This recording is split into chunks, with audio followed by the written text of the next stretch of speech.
Hi, welcome to kids spoken world. நம்ம இன்னைக்கு ரொம்பவே இன்ட்ரெஸ்டிங்கான ஒரு ஸ்டோரி தான் பார்க்க போகிறோம். அக்பர் அண்ட் பீர்பால் ஸ்டோரி தான் பார்க்க போகிறோம். அரண்மனை விளக்கின் வெளிச்சம்.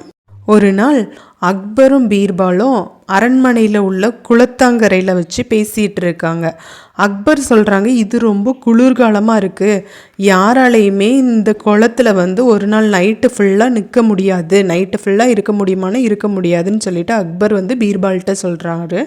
அப்போ பீர்பால் சொல்கிறாரு, ஏன் இருக்க முடியாது, நிற்கிறது கொஞ்சம் கஷ்டம்தான், குளத்தில் நைட்டு ஃபுல்லாக இந்த குளிரில் இருக்கிறது கஷ்டம்தான், ஆனால் நீங்கள் பரிசு கொடுக்குறதா இருந்தால் யார் வேணுனாலும் இருப்பாங்க அப்படின்னு சொல்லிட்டு பீர்பால் சொல்கிறாரு. அப்படியா, அப்போ நான் பரிசு கொடுக்குறேன், யாராவது இதில் நின்று அவங்கள நிரூபிக்க முடியுமான்ட்டு காட்ட சொல்லு அப்படின்னு சொல்லிட்டு அக்பர் சொல்கிறாங்க.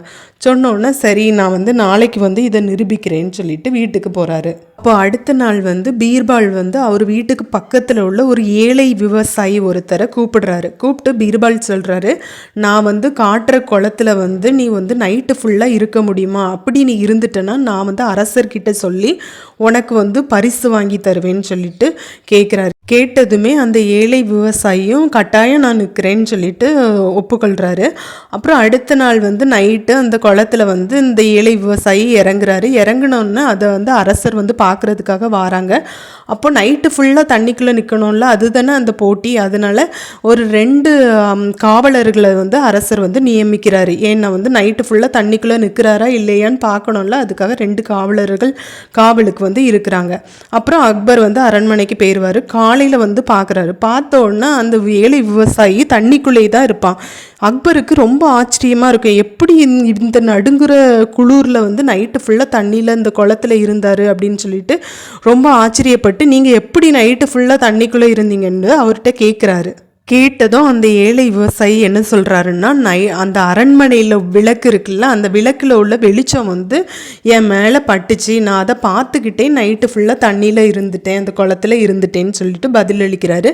இதை கேட்டோன்னா அக்பர் சொல்கிறாரு, அப்படின்னா அந்த விளக்கில் உள்ள வெளிச்சம் உன் மேலே பட்டதுனால உனக்கு உடம்பு சூடாக இருந்திருக்கு, அதனால தான் உன்னால் தண்ணிக்குள்ளே நிற்க முடிஞ்சிருக்கு, நீ குளிரில் நின்னதாக ஆகாது, அதனால நீ உனக்கு பரிசும் தர முடியாதுன்னு சொல்லிட்டு அந்த அக்பர் விவசாயிகிட்ட சொல்லிடுறாரு. சொன்னோன்னு இந்த ஏழை விவசாயி ரொம்ப வருத்தத்தோட வீட்டுக்கு போயிடுவார். இது இந்த பீர்பாலுக்கு தெரிய வருது இந்த விஷயம். பீர்பால் எப்படியாச்சும் அந்த ஏழை விவசாயிக்கு அரசர்கிட்ட இருந்து பரிசு வாங்கி கொடுக்கணும்னு முடிவெடுக்காரு. அப்போ முடிவெடுத்துட்டு அரண்மனைக்கு போகிறாரு. அப்போ அக்பருக்கு ரொம்ப பசியாக இருக்குது, சாப்பாடுக்காக அவர் வெயிட் பண்ணிக்கிட்டே இருக்கிறாரு. சாப்பாடு இன்னும் வர காணோம், யாருமே கொண்டு வரல. உடனே என்னதான் நடக்குது, இவ்வளோ நேரம் என்னதான் பண்ணுறாங்கன்னு சொல்லிட்டு சமையலறைக்கு போய் பார்க்குறாரு. பார்த்தோன்னா அடுப்பில் தீ எரிஞ்சிட்டு இருக்கு. ஆனால் பாத்திரம் ஒரு 10 அடி உயரத்தில் கெட்டி தொங்க விட்டுருக்கு.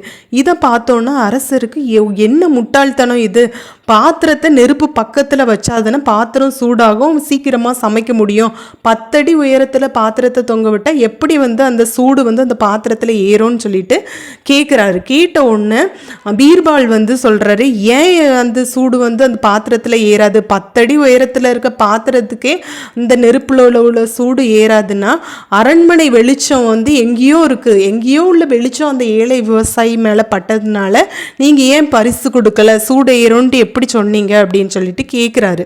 இதை கேட்டதுமே அக்பர் தன்னோட தப்பை உணர்ந்துடுறாரு. உணர்ந்துட்டு நம்ம பண்ணது தப்பு தான் அப்படின்னு சொல்லிட்டு அந்த ஏழை விவசாயியை கூட்டு தகுந்த பரிசா அவருக்கு வழங்குறாரு.